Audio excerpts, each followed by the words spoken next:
Maayong buntag mga boss. So noodin niya to ang mga alaga dire sa atong shop mga boss, no.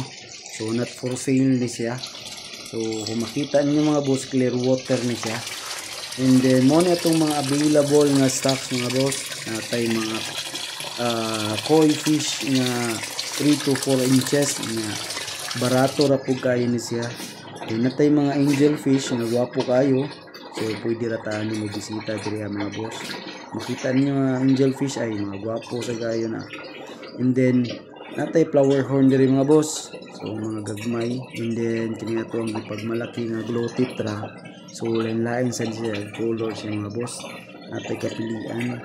And then natay mga silver arwana diri mga boss, mga 6 inches na siya. And then hammerhead shark basig na nangita diha, albino pa ni siya. Duha na rin habilin.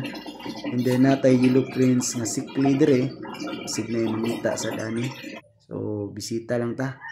Then kini ato ang flower horn mga boss. So fry pa ni siya, and then quality ni siya. And then natay mga green barb dire, green tiger barb and red tiger barb. So barato ra sad kayo ni sila mga boss. And then kini ato ang say nga algator, so pwede na ninyo pakyawon mga boss. So kung mangita mo ay suri lang sa shop.